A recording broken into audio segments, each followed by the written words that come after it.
Hi there, dear friends. This is Bob Hatton. This is the Encourager. I'm very glad that you joined me again as we begin this new week and we continue our story, this great story that God has thought out for us, this great picture that He's painting, this great plan that He has for us. And we were looking at the very first people in this great family of faith, and we came to Abraham, who is the father of all who believe, and we also looked at his son Isaac.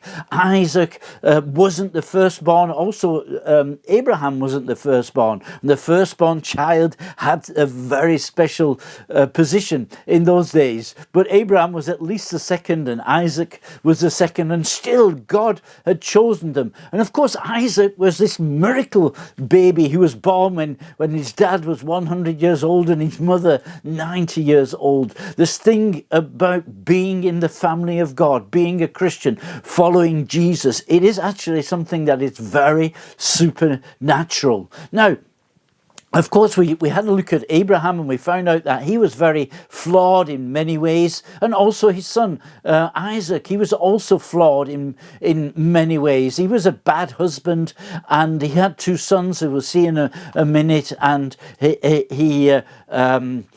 one was at a great advantage and the other was disadvantaged in the family. But anyway, despite all these flaws, God chose them. And one of the great virtues that both of these men had was the faith in God. They believed God. They believed what God had said. The flaws were there, but they were believed what God had said. And it's this faith that God honors again and again in men. Now we come to the next generation. And Isaac, he was married to a lady called Rebecca, and they had they had children. They had twins. I think the first time twins are mentioned in the Bible. The twins were Esau and Jacob. And Esau was born just before Jacob. And as they were born, Jacob was holding on to the heel of his brother, and they gave him the name of Jacob, which means usurper or deceiver, because it was like he was trying to pull Esau back and he wanted to be the first one. And as I said, this thing about being the firstborn had a very special meaning in ancient times, and Jacob knew this, and he felt very disadvantaged. He was disadvantaged by his father, and his brother was then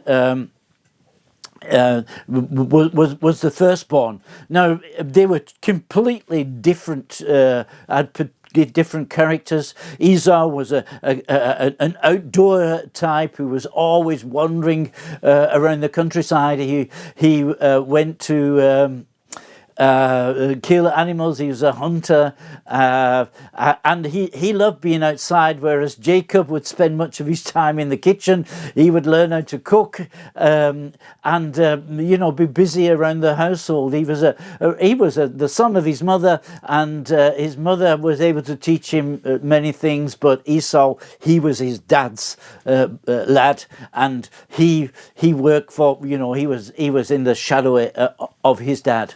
Now, Jacob, as I said, he was very much aware that he was the second born, and that was a problem for him, because the firstborn was to get the greater blessing from the father when the father then passed on.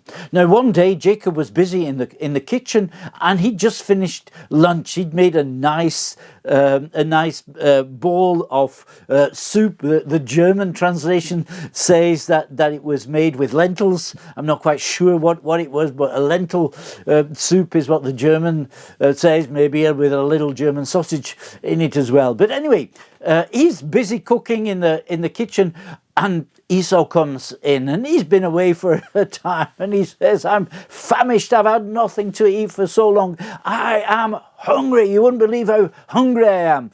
Is there anything that we can eat?" And Jacob says, "Yeah, I'm just making some soup. You can have some soup, but you have to pay me. I'll sell it to you." "Oh, okay. Well, how much do you want?" He said, "I just want the blessing of the firstborn." Esau didn't care very much for it anyway, so he says, "You can have it. What good will it do me if I die of starvation?" completely, I think, overemphasized. But anyway, he gives him the bowl of soup, and without even thinking about it, Esau gives him the blessing of the firstborn. Years pass, and Isaac is getting very old. He goes blind in his old age. He can't see, and he realizes that he's probably not got very much longer to live. So he tells Esau, "It's time, son. I'm gotta go and give you the blessing of the firstborn." Now, what I would like you to do, maybe for the last time ever, go out and go and hunt some animal, kill the animal, and then make one of your wonderful stews for me. And I just love that, to have a stew and then I bless you. So off Esau goes on a hunting trip, and Rebecca, Isaac's wife, she tells her son Jacob and says, "Hey, you got to be quick now. So go and kill one of the sheep, make some stew, and bring it to your dad. Put some